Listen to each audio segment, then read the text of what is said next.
নমস্কার বন্ধুরা, আমার হোম কুকিংয়ে আপনাদের সবাইকে স্বাগত। আজকে আমি চলে এসেছি আবার একটি নতুন রেসিপি নিয়ে।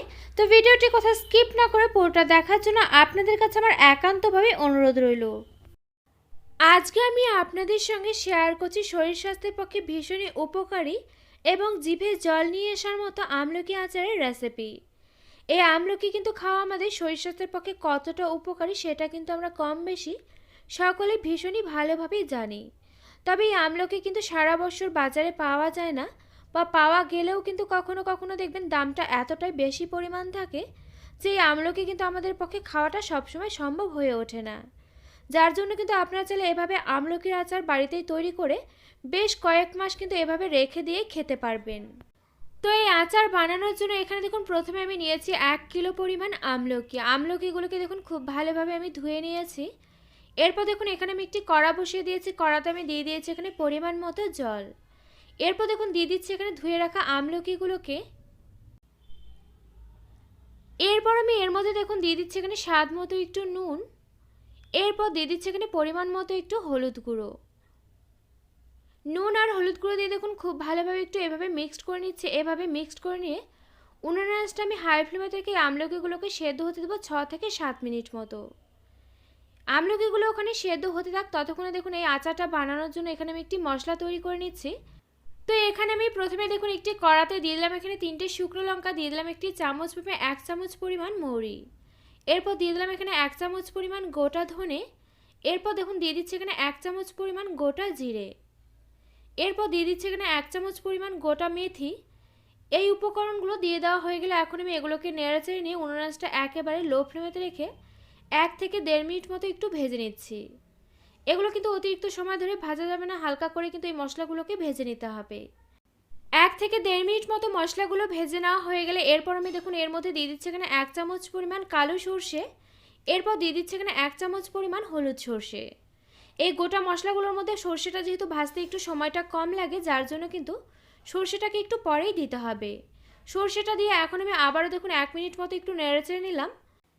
এখন আমি এই মশলাগুলোকে নামিয়ে নিয়ে খুব ভালোভাবে ঠান্ডা করে এগুলোকে হালকা করে একটু গুঁড়ো করে নেব। ওখানে কিন্তু আমার মশলাটা রেডি করে নিতে নিতে এখানে কিন্তু আমলকিগুলো খুব ভালোভাবে 6 থেকে 7 মিনিট মতো সেদ্ধ করে নেওয়া হয়ে গিয়েছে। আর এখানে দেখুন আমলকি যখন এরকম গায়ে দাগগুলো থেকে আমলকিটা একটু খুলতে শুরু করবে তখনই কিন্তু বুঝতে হবে যে এখানে আমলকিটা পারফেক্ট সেদ্ধ হয়ে গিয়েছে। তবে অতিরিক্ত করেও কিন্তু এই আমলকিগুলোকে সেদ্ধ করে নেওয়া যাবে না। এরকমভাবে যখন ছাড়তে শুরু করবে তখনই কিন্তু আমলকিগুলোকে নামিয়ে নিতে হবে। এখন আমি আমলকিগুলোকে নামিয়ে নিয়ে খুব ভালোভাবে একটু ঠান্ডা করে নিচ্ছি। তো এখানে আমি ফিরে এলাম বেশ কিছু সময় পর। এখানে দেখুন এগুলো কিন্তু খুব ভালোভাবে ঠান্ডা করে নেওয়া হয়ে গিয়েছে। এরপর আমি এই আমলকিগুলো থেকে দেখুন কোয়াগুলোকে ছাড়িয়ে নিয়ে আমলকির ভেতর থেকে দানাটাকে বের করে নিচ্ছি। আর এই আমলকির কিন্তু কোয়াগুলো ছাড়ানোর পর যদি আপনাদের হাতে একটু সময়টা বেশি থাকে তবে কিন্তু 2 থেকে 3 ঘন্টা মতো এগুলো যদি একটু রোদে রেখে দিতে পারেন তাতে করে কিন্তু আরও অনেকটা বেশি ভালো হয়। তাতে করে কি হবে, আমলকিটা কিন্তু ঘরে আরও বেশি কয়েক মাস কিন্তু আপনারা রেখে খেতে পারবেন। আর হাতে যদি একেবারে সময় না থাকে সেক্ষেত্রে কিন্তু আচারটা তৈরি করার পরও আপনারা চাইলে আচারটাকে রোদে রেখে দিতে পারেন, তাতে করেও কিন্তু আচারটা ঘরে অনেক দিন রেখে খাওয়া যাবে। তো এখানে আমার সমস্ত আমলকিগুলোই দেখুন ছাড়িয়ে নেওয়া হয়ে গেছে। এরপর দেখুন এর মধ্যে আমি দিয়ে দিলাম এখানে 4টে চেরা কাঁচা লঙ্কা। ঝালটা আপনারা যেমন পছন্দ করেন অবশ্যই করে লঙ্কা বা লঙ্কা গুঁড়োটা সে বুঝে ব্যবহার করবেন। এরপর আমি এর মধ্যে দেখুন দিয়ে দিচ্ছি এখানে স্বাদ মতো নুন। আর এটা যেহেতু মিষ্টি আচার না, এটা যেহেতু টক আচার, যার জন্য কিন্তু এখানে নুনের পরিমাণটা একটু বেশি পরিমাণই ব্যবহার করতে হবে। এরপর আমি দেখুন দিয়ে দিচ্ছি এখানে 1/2 চা চামচের একটু বেশি পরিমাণ হলুদ গুঁড়ো। এরপর দিয়ে দিচ্ছি এখানে 1 চা চামচের একটু কম পরিমাণ লঙ্কা গুঁড়ো। আপনারা চাইলে এখানে কালারের জন্য সামান্য পরিমাণ একটু কাশ্মীরি লঙ্কা গুঁড়ো ব্যবহার করতে পারেন। এরপর আমি এর মধ্যে দেখুন দিয়ে দিচ্ছি এখানে গুঁড়ো মশলাটা, যে গোটা মশলাগুলো আমি ভেজে গুঁড়ো করে রেখেছিলাম সেগুলোকে। আর আপনারা নিশ্চয়ই এখানে দেখে বুঝতে পারছেন এই মশলাটা কিন্তু আমি একেবারে মিহি করে গুঁড়ো করে নিইনি। এভাবে কিন্তু একটু দানা দানা ভাব রেখেই কিন্তু এই মশলাটাকে গুঁড়ো করে নিতে হবে।